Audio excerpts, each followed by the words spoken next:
मेरे एक पंडित जी हैं डॉक्टर वाई राखी। अगर उनसे नवरात्र के ठीक पहले मैं कोई राय लेने की कोशिश करता हूँ ना, तो मुझसे ये कहते हैं कि सबसे पहले मुहूर्त तो आ जाने दो। मैं कहता हूँ मुहूर्त भाई कब? तो वो कहते हैं नवरात्र पे शुभ मुहूर्त बनता है। बहुत बार, वैसे एक आपको राज की बात बताऊं, उन्होंने तो कई बार जब मुझे एक ऑर्गेनाइजेशन से दूसरे ऑर्गेनाइजेशन में नौकरी के लिए जाना था, तो भी उन्होंने मुहूर्त देख करके ही बताया। और मुहूर्त में 3 चीज़ों का बड़ा बहुत अच्छे से वर्णन करते हैं। और उनका शाब्दिक वर्णन ऐसा है कि बल्कि वर्णन से कहीं ज़्यादा चित्रण मुझे बोलना चाहिए। एक है अभिजीत मुहूर्त, एक है विजय मुहूर्त और एक है गोधूली मुहूर्त। ये तीनों क्या है? देखिए, सबसे पहली बात तो इस दुनिया में इससे भी सबसे बड़ा ऊपर एक मुहूर्त है, लेकिन अब हम मेट्रो में रहते हैं, इस मुहूर्त को हम भूल गए हैं। वो है सुबह सुबह ब्रह्म मुहूर्त।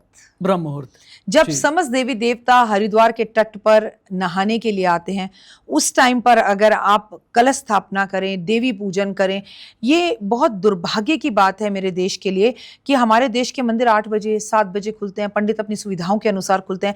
सबसे ज्यादा खूबसूरत है कि आप 4 बजे से 5 बजे के बीच में खेतरी बीजें, कलश स्थापित करें। आप एक बार मेरे कहने पे कर देखिए, उस बार के नवरात्रे, उस साल की माँ के दर्शन, उस साल की एनर्जीज। और अभिजीत मुहूर्त की, भैया एक अभिजीत मुहूर्त है जिस मुहूर्त में आप कोई भी शुभ काम करते हैं, उसमें हम बता देंगे 6:52 से है, पंचांग खोलेंगे आपको बता देंगे। एक विजय मुहूर्त की, इस कार्य में जो भी करोगे विजय प्राप्त होगी। लेकिन इसमें कलश स्थापित करने की क्या जरूरत है? मैं कोई युद्ध करने थोड़ी जा रही हूँ जो मुझे विजय प्राप्त करनी है। हाँ, अगर आप एक जगह पर इंटरव्यू देने जा रहे हो तो विजय प्राप्त हो, आप कोर्ट केस में जा रहे हो तो विजय प्राप्त हो। अभिजीत मुहूर्त में कि जिसको जीता, जिसमें जीत निश्चित हो, हार आए ना, तो मुझे समझ।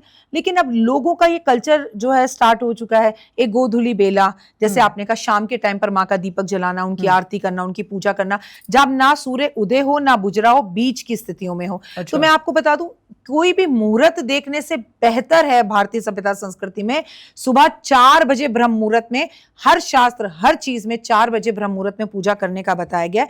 लेकिन आप मकान बदल रहे हैं, अभिजीत मुहूर्त देख लीजिए। आप नौकरी बोल रहे हैं, विजय मुहूर्त देख लीजिए। आप अगर किसी कार्य की यात्रा शुरू कर रहे हैं, आप जरूर राहु काल देख लीजिए। लेकिन भगवान की पूजाओं में कोई मुहूर्त देखने की जरूरत नहीं। सुबह उठो और 4 से 5 के बीच में स्थापना करो। अच्छा, चूंकि मकान की आपने बात की है, नवरात्र में बहुत बार लोग क्या करते हैं ना कि अपना या तो भूमि पूजन या गृह प्रवेश या नए घर में कुछ भी नया कुछ कराना, इस तरीके की चीज़ें होती हैं। अब चूंकि मैंने शुरुआत में ही कहा ना कि आप फेंग शुई भी जानती हैं, रेकी स्पेशलिस्ट भी हैं, एनर्जी पर बहुत अच्छी रिसर्च आपकी है, और ज्योतिष शास्त्र के लिए तो मैं भी कहता हूँ ओए होए।